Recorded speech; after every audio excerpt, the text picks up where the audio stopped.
एक बार मिलके लड़ाई लड़ लो और इनको उखाड़ फेंको, अगले आएंगे या तो ठीक काम करेंगे, नहीं तो जो दुर्गति इनकी कर रहे हैं उससे भी ज्यादा दुर्गति आने वाले लोगों की भी की जाएगी। ये बात उनको पता होना चाहिए। आज हरियाणा जैसी स्टेट में हालत ये है, इनको चुनाव लड़ने के लिए कैंडिडेट नहीं मिल रहे। ये हरियाणा के भाई बैठे हैं, चुनाव लड़ने के लिए प्रत्याशी नहीं मिल रहे। कोई कह रहा क्रिकेट खेलूंगा, कोई कह रहा अस्पताल चलाऊंगा। उनको पता है जनता हाल क्या करेगी, क्योंकि एचएयू की एक रिपोर्ट आई थी। एचएयू हरियाणा एग्रीकल्चर यूनिवर्सिटी की एक रिपोर्ट आई कि हर साल किसान लगभग 30,000 रुपए कर्जवान होता जा रहा है। ये मेरी रिपोर्ट नहीं है, ये एचएयू की रिपोर्ट है।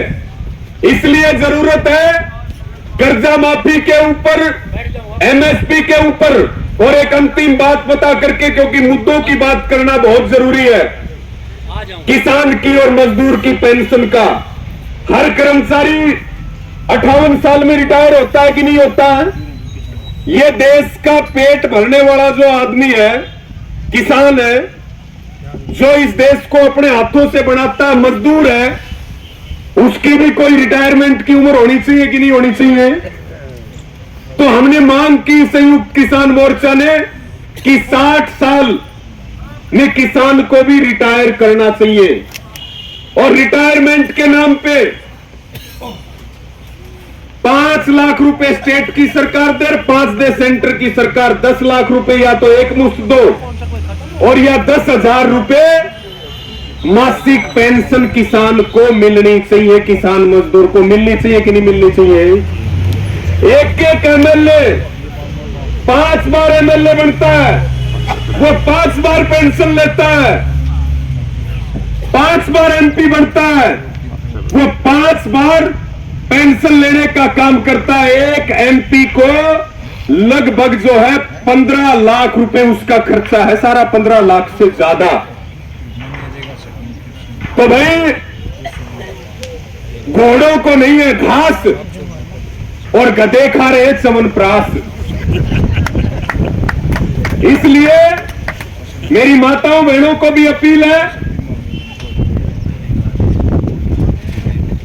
मेरी माताओं बहनों को भी अपील है और आप सभी को भी अपील है कि आज जो 23 मार्च पे आप तीनों शहीदों का जो बलिदान दिवस मना रहे हैं, इसके ऊपर कुछ संकल्प जरूर लें और आंख बंद करके पार्टियों पे भरोसा ना करने का भी संकल्प ले लेंगे।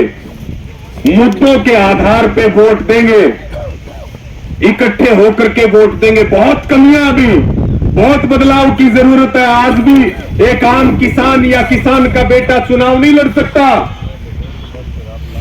क्योंकि टिकट कहां तय होगी? दिल्ली में बैठ करके तय होंगी। इसलिए बहुत परिवर्तन करना है, बहुत लड़ाई लड़नी है, लेकिन लड़ाई तब लड़ी जाएगी जो सह उसना आड़े बचा लोगे। 3 कृषि कानूनों की वापसी हुई तो बहुत लोगों ने कहा कि ये क्या मिला किसान को, एमएसपी की गारंटी कानून के बिना नहीं उठना चाहिए था। हम ये बात कह रहे थे, ये बड़ी लड़ाई है, इसके लिए संघर्ष करना पड़ेगा। मिला हमें, एक तो जहां थे वहां रुक गए और दूसरा देश के किसानों का संगठन बन गया।